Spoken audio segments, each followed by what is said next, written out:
इधर मध्य प्रदेश के पूर्व मंत्री जयवर्धन सिंह ने छतरपुर में कांग्रेस कार्यकर्ता की हत्या के मामले में बीजेपी पर निशाना साधा है। जयवर्धन सिंह ने एनडीटीवी से खास बातचीत की है, क्या कुछ कहा है सुनवाते हैं। पूर्व मंत्री जयवर्धन सिंह जी हमारे साथ है। सर, जो छतरपुर में मामला सामने आया है, आपके कांग्रेस कार्यकर्ता की हत्या हो जाती है और अब कांग्रेस के लोगों पर ही मामला दर्ज होता है 307 का। जो हादसा राजनगर विधानसभा में हुआ मतदान के ठीक पहले, बहुत दुखद घटना हुई है और उसमें स्पष्ट बात सामने आई है कि जो भाजपा के प्रत्याशी थे उनकी ही गाड़ी के द्वारा ही वो हत्या की गई है। उनके लोग उसमें शामिल थे, प्रत्याशी स्वयं उसमें शामिल थे भाजपा के।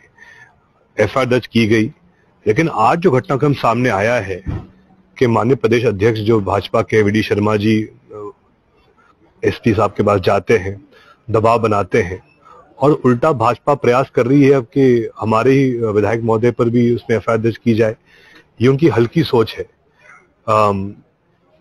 कानून कानून होता है, अपराध अपराध होता है, और जब ठीक उसमें वीडियो में सब दिख रहा है किसने अपराध किया, किसने पाप किया, लेकिन आज जो घमंड और अहंकार भाजपा नेताओं में आ गया है कि अपराध करने के बाद भी उनके लोग प्रयास कर रहे हैं कि जो निर्दोष पक्ष है, जो फरियादी है, उन पर ही केस दर्ज कराने की, ये कहीं ना कहीं जो सत्ता का अहंकार इनमें आ गया है उसी का प्रतीक है। सर, अभी चुनाव संपन्न हुए हैं, ग्वालियर चंबल में क्या स्थिति रहने वाली है और विंध्य में? इस बार ग्वालियर चंबल में हमें पूरा विश्वास है कांग्रेस को ऐतिहासिक जीत प्राप्त होगी। हमारा आंकड़ा है कहीं भी 25 से लेकर 30 तक सीटें हमारी आ सकती हैं, और पिछली बार की तुलना में इस बार और बेहतर सीटें आएंगी ग्वालियर चंबल में। और विंध्य क्षेत्र में भी इस बार जो हमें जानकारी मिल रही है, अलग अलग जिलों में जो हमारी बात हो रही है, सतना में, सीधी में, रीवा में, शहडोल में भी, हर जगह स्थिति बहुत स्पष्ट दिखाई दे रही है कि इस बार विंध्य की जनता ने भी परिवर्तन के लिए वोट किया है, कांग्रेस के लिए वोट किया है। महाराज को तो युवराज ने रिप्लेस कर ही दिया, लेकिन अब महाराज इसे बयान दे रहे हैं कि मैं कौवा बन के। लोकतंत्र में कोई महाराज युवराज नहीं होते, लेकिन सिंधिया जी स्वयं को क्यों कौवा खिला रहे हैं, ये एक चर्चा का विषय है। शायद जब वो कांग्रेस छोड़ के भाजपा में गए थे तो पहले ही उन्होंने कहा था कि वो तो टाइगर हैं, लेकिन भाजपा में 3 साल रहने के बाद कौवा क्यों बन गए, वो उनसे पूछना चाहिए है। अंतर यही है कांग्रेस और भाजपा में, कांग्रेस लोगों को शेर बनाती है और भाजपा कौवा। सर, कमलनाथ जी ने लिस्ट मांगी अपने सारे प्रत्याशियों से कि जिन जिन अधिकारियों ने नियम विरुद्ध काम किया है उनकी लिस्ट मांगी, क्या कहेंगे इस पे?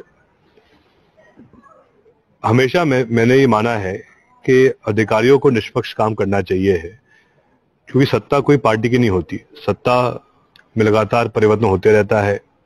लेकिन जिन लोगों ने उन बाहर हटके काम किया है, सत्ता पक्ष के लिए बेईमानी से काम किया है, उन पर जरूर हम कार्रवाई होनी भी चाहिए है, क्योंकि लोकतंत्र में प्रशासन का दायित्व होता है कि वो निष्पक्ष काम करें। लेकिन ऐसे उदाहरण सामने आए हैं जहां कई लोगों ने बिल्कुल बेईमानी के साथ भाजपा का समर्थन करने का प्रयास किया है, जो गलत है, क्योंकि आखिर प्रशासन निष्पक्ष रहना चाहिए है, उनका दायित्व अलग होता है, ना तो वो कांग्रेस के होते ना वो भाजपा के होते हैं। तो जहां जहां ऐसे हमारे पास उदाहरण हैं उन पर जरूर हम कार्रवाई कराएंगे। बात करने के लिए बहुत शुक्रिया। जी धन्यवाद। ये थे जयवर्धन सिंह, जो पूर्व मंत्री हैं, जिनका कहना है कि मध्य प्रदेश में इस बार जो है कांग्रेस अच्छा बहुमत से कांग्रेस की अच्छी बहुमत सरकार बनेगी। विंध्य में भी अच्छे बहुमत मिलेगा कांग्रेस को और ग्वालियर चंबल में भी मिलेगा।